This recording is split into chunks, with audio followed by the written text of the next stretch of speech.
ఉన్న బంగారాన్ని విడిపించి ఆ రోజు ఆన్లైన్ రేటుకే మేము కొంటాం. Sharma gold company. నమస్కారం, వెల్కమ్ టు సుమన్ టీవీ. నేను గీతాంజలి. జూలై 21వ తారీఖున గురు పౌర్ణమి. ఈ సందర్భంగా అసలు ఆలయాలైతే ఎంత కిటకిటలాడతాయో భక్తులతో మనందరికీ తెలిసిందేనండి. చాలా ప్రత్యేకమైన రోజు అని కూడా చెప్తారు. ఆషాఢ శుద్ధ పౌర్ణమి అంటే వ్యాస పౌర్ణమి అంటారు, గురు పౌర్ణమి అంటారు. అయితే ఈ పౌర్ణమి విశిష్టత చాలా మంది గురు దేవాలయాలకి వెళ్ళటం అనేది. అయితే గురువులు అనగానే ప్రధానంగా మనకు గుర్తొచ్చేది ఆ దత్తాత్రేయ స్వామి వారే. మరి దత్తాత్రేయ పీఠంలో అయితే చాలా ప్రత్యేకంగా పూజలు జరుగుతాయి. ప్రస్తుతం మనం నిజాంపేటలో ఉన్నటువంటి శ్రీపాద శ్రీవల్లభుని దత్తపీఠం దగ్గర ఉన్నామండి. దత్త ఉపాసకురాలు లతా దత్త గారు ఇక్కడ విశేషమైన పూజా కార్యక్రమాలు జరిపిస్తున్నారు ఆ రోజున ప్రత్యేకంగా. మరి ఆ పూజా కార్యక్రమాలు ఏమిటి, అలాగే గురు పౌర్ణమి విశిష్టత కూడా తెలుసుకుందాం. లత గారు నమస్కారం అండి. నమస్తే. జై గురుదత్త. శ్రీ గురుదత్త. ఎంత బాగున్నారో, మొత్తానికి రప్పించుకున్నారు అంతే. ఎప్పటి నుంచో అనుకుంటున్నాం, కానీ ఇలా మీరు ఫొటోస్ లో చూపించినప్పుడు, వీడియోస్ లో చూపించినప్పుడు మేడం నాకు బుజ్జిగా ఉంటారేమో అనుకున్నాను. ఇక్కడికి వచ్చి చూస్తే ఇంత పెద్ద రూపమా అని అనిపిస్తుంది అనమాట. చాలా అంటే నిండుగా కనిపిస్తున్నారు. చాలా ఒక మనిషి వచ్చి కూర్చున్నట్టు, ఒక యోగి, ఒక పెద్ద యోగి ఇక్కడ వచ్చి కూర్చున్నట్టు ఉంటుందన్నమాట. అసలు స్వామి గురించి అసలు ఇంత పెద్దదని మేము అనుకోలేదు. మేము ఇచ్చింది వేరే మెజర్మెంట్. అవునా? ఆయన ఇంతలా తయారై వచ్చి కూర్చున్నారు అంటే అది ఆయన అనుకున్నారు, నేను ఇలాగే వచ్చి కూర్చుంటా, నేను ఆజానుభావులాగే ఉంటాను నిర్ణయించుకున్నారు అంతే. ఆయన నిర్ణయించుకున్నారు. గురు పౌర్ణమి చాలా విశేషమైన రోజు. ప్రత్యేకించి విశిష్టత తెలుసుకుందాం ముందుగా.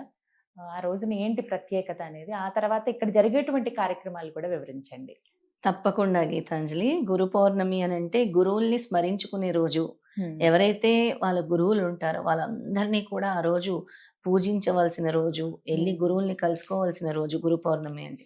అంటే గురువుకి విశేషంగా వెళ్ళి గ్రాటిట్యూడ్ చూపించుకోవాల్సిన రోజుని గురు పౌర్ణమిగా చెప్తారు. మనకి వేదాలని అందించినటువంటి వేదవ్యాసుడు జన్మదినము వ్యాస పౌర్ణిమ అని కూడా చెప్పుకుంటాము.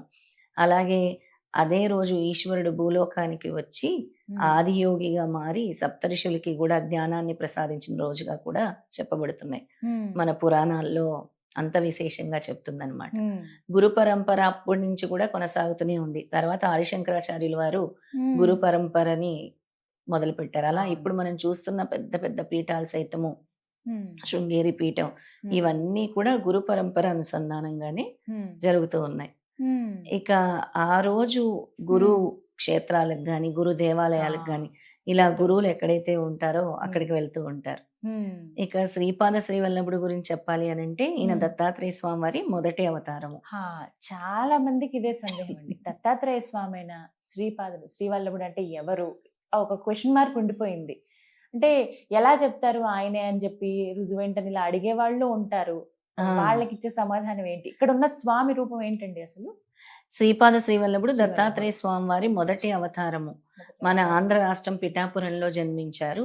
సాక్షాత్తు విష్ణుమూర్తే, అంటే విష్ణుమూర్తే శ్రీపాద శ్రీవల్లభుని అవతారంగా జన్మించారు. అంటే దత్తాత్రేయ స్వామి అప్పలరాజు శర్మ అంటే సుమతి మాత అమావాస్య రోజు భిక్షకంతా సిద్ధం చేసుకున్నప్పుడు దత్తాత్రేయ స్వామి యతీశ్వరుడు రూపంలో వెళ్ళి భిక్ష అడుగుతారు. అప్పుడు ఆ భిక్షకి సంతృష్టి చెంది ఇచ్చిన కోరిక, నేను మీ ఇంట జన్మిస్తానని. అలా పిఠాపురంలో జన్మించిన మొదటి అవతారం దత్తాత్రేయ స్వామి వారి మొదటి అవతారము మన పిఠాపురంలో జన్మించారు, ఆంధ్ర రాష్ట్రంలో. అప్పలరాజు శర్మ, సౌభాగ్యవతి, సుమతి తల్లిదండ్రుల పేర్లు. అలాగే వాళ్ళ తాతగారి పేరు బాపనార్యులు గారు. అక్కడ జన్మించారు స్వామి. మానవుల యొక్క కర్మలను తొలగించడానికి, మానవుల్ని సరైన మార్గంలో పెట్టడానికి దత్తాత్రేయ స్వామి వారి మొదటి అవతారం. చాలా శక్తివంతమైన అవతారము. శ్రీపాద వల్లభుడు ఎంత నిర్మల స్వభావి అని అంటే ప్రతి ఒక్కరిని అమ్మ, అక్క అని సంబోధించేవారు. అతని గురించి ఎన్నో నిదర్శనాలు ఉన్నాయి. సాక్షాత్తు భగవంతుళ్ళు సైతం శ్రీపాద వల్లభుడిని కలవటానికి భూలోకానికి వచ్చేవారు విమానాల్లో. అలాగా శ్రీపాదుని కలవటానికి దేవతలందరూ కూడా సమావేశమయ్యేవారు. స్వామి జన్మించినప్పుడు దేవతలందరూ కూడా పిఠాపురం భూలోకానికి వచ్చి ఒక ఆకాశవాణి కూడా వినపడింది అప్పుడు. అంటే స్వామి జన్మిస్తున్నారు, అందరినీ గత్తెలుపులు ఖాళీ చేయని దేవతలు వచ్చి వాళ్ళ ఆశీర్వచనం అందజేశారు. అలా అంతటి గొప్ప విశిష్టత శ్రీపాదుల వారికి ఉంది. ఆయన స్మరణ మాత్రేన పాపాలన్నీ కూడా, కోటి జన్మాల పాపాలు కూడా తొలుగుతాయి. అంతటి విశేషమైన అవతారం శ్రీపాద శ్రీవల్లభ స్వామి గురించి వివరించటానికి నా మాటలు సరిపోవు. అంత అందమైన రూపము, చాలా ముగ్ధ బాగున్నారు మనోహర అసలు. రూపము. దిష్టి తగులుతుందేమో స్వామికి అన్నట్టుగా అనిపిస్తుంది. అలా కూర్చుని ఉన్నారు, వింటున్నారేమో మన మాటలన్న భావన అయితే అన్ని కలుగుతుంది. వింటున్నట్టు అనిపిస్తారు. చాలా మందికి ఈయన శ్వాస పీలుస్తున్నట్టు అనిపిస్తుంది, భుజాలు ఇలా అన్నట్టు అనిపిస్తుంది. అంతగా ఈయన నిదర్శనాలు చూపిస్తారు. ఇక స్వామి ఏంటంటే పిఠాపురంలో తర్వాత ఇంతటి విగ్రహం ఎక్కడా కూడా లేదు. మన భారతదేశంలో కూడా ఇంతటి విగ్రహము, శ్రీపాదుల వారి లాంటి విగ్రహం, ఇంతటి విగ్రహం ఎక్కడ కూడా అంటే చాలా ప్రపంచంలోనే లేదు. శ్రీపాదుల వారు పుట్టిందే ఆంధ్ర రాష్ట్రం కాబట్టి ఇప్పుడిప్పుడే స్వామి గురించి తెలుస్తుంది కాబట్టి ఇంతటి విగ్రహము ఎక్కడా కూడా లేదనమాట. అంటే మొత్తం మీద ఈ స్వామి ఇక్కడే ఉన్నట్టుగా అనిపిస్తుంది. గురు పౌర్ణమి చాలా ప్రత్యేకంగా ఉండబోతోంది. చాలా ఆ రోజున ఎలాంటి పూజా కార్యక్రమాలు చేస్తున్నారండి? ఉదయాన్నే దత్తాత్రేయ స్వామి అభిషేకం అంటే శ్రీపాదులు కూడా ఇద్దరు ఒకటే కాబట్టి స్వామివారికి అభిషేక కార్యక్రమాలతో మొదలుపెట్టి తర్వాత గురు పాదుక పూజ అంటే గురు పాదుకలే ముఖ్యం అన్నమాట. అందరూ కూడా గురు పాదుకల్ని ఎలా పూజించాలి, వాటిని ఎలా చేయాలని గురుపాదుక స్తోత్రంతో గురుపాదుక పూజ చేయటం జరుగుతుంది. ఓ పక్కన చండీ హోమం, దత్తాత్రేయ హోమం కూడా జరుగుతూ ఉంటుంది. అవి కాకుండా లక్ష తులసితో అర్చన, ఒక విష్ణుమూర్తిది 1000 నామాలతో పాటు అర్చన జరిపిస్తాము. తర్వాత మధ్యాహ్నం మహా అన్నదానం ఉంటుంది. సాయంత్రం మళ్ళీ పుష్పాభిషేకం, స్వామికి పల్లకి ఉత్సవము. ఒక గంట సేపు ఆపకుండా స్వామివారి స్మరణ, నామస్మరణ, దత్త నామస్మరణ అంటారు కదా, దిగంబర స్తోత్రము, ఆ నామస్మరణ చేస్తాము. అలాగే సిద్ధమంగళ స్తోత్రం పారాయణం కూడా ఉంటుందన్నమాట. విశేషమైన కార్యక్రమాలన్నీ కూడా గురు పౌర్ణమి రోజు నిర్వహిస్తాం. ఎలా మేడం అంటే రావచ్చా ఎవరైనా ఆ రోజున? ఎవరైనా వచ్చి స్వామిని దర్శించుకోవచ్చు. ఎందుకు అని అంటే స్పర్శ మాత్రేన కర్మ నశ్యతి అంటారు. ఎవరు గురువులకు గాని సత్పురుషులకు గాని అవధూతలు గాని వాళ్ళ స్పర్శ తగిలితే చాలు పాపాలు తొలగుతాయి అంటారు. ఇక ఆ రోజు ఎవ్వరు వచ్చి నమస్కారం చేసుకున్నా స్వామి అనుగ్రహం పొందుతారు. అజ్ఞాన అంధకారాలు అనంటే అప్పటి వరకు మీ జీవితంలో ఉండే చీకటి తొలగుతుంది. ఇక సరైన మార్గాన్ని ఆ సంవత్సరం అంతా కూడా స్వామి చూపిస్తూ ఉంటారన్నమాట. అంతటి విశేషం గురు పౌర్ణమికి ఉంది. సంవత్సరానికి ఒకసారి వచ్చేది గురు పౌర్ణమి. చాలా పవిత్రమైన రోజు గురు పౌర్ణమి. అయితే ఆ రోజున మీరు అన్నారు హోమాలని, హోమాలకి ఎలా అండి? ముందుగా ఏమన్నా నమోదు చేయించుకోవాలా ఎలా?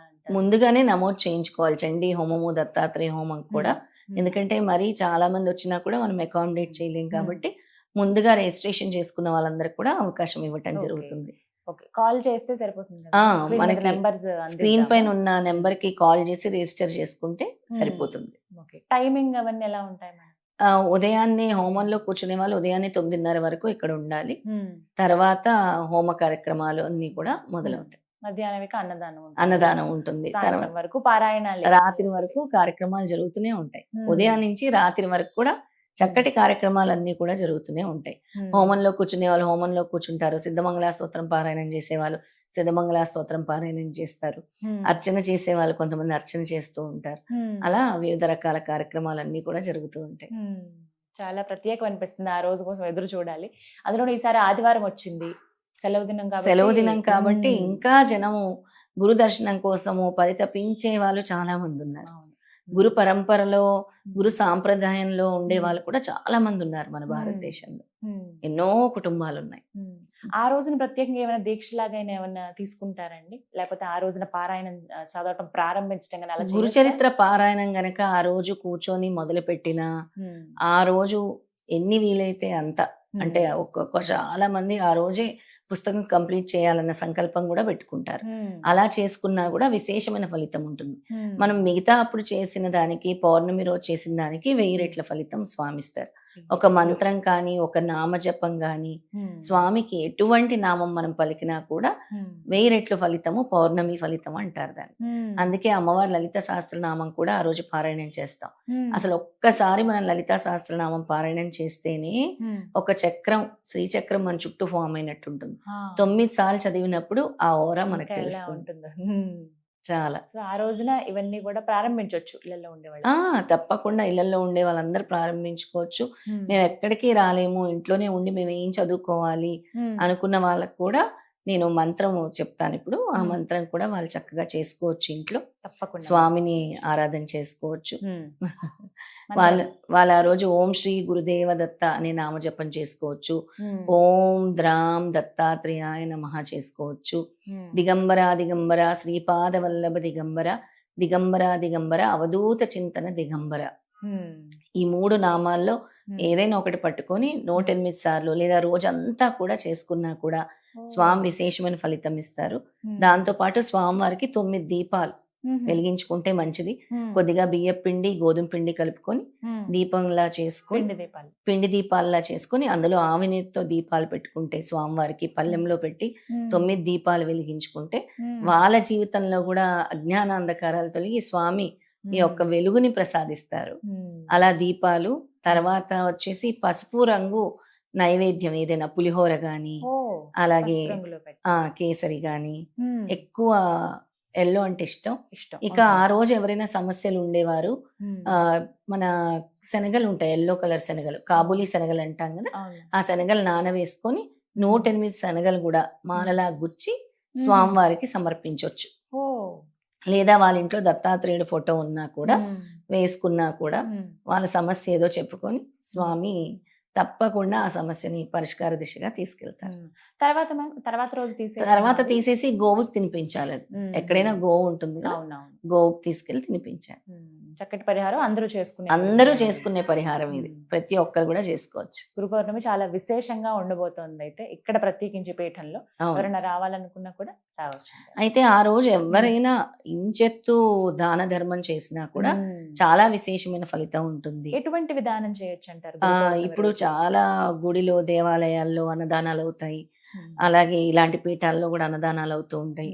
ఎక్కడైనా అన్నదానాలు అయినా కూడా వాళ్ళ ఊర్లో, చాలా మంది వేరే ఊర్లో కూడా ఉంటారు కదా, అక్కడ గురు దేవాలయాల్లో అన్నదానానికి పసుపు దానం చేయొచ్చు.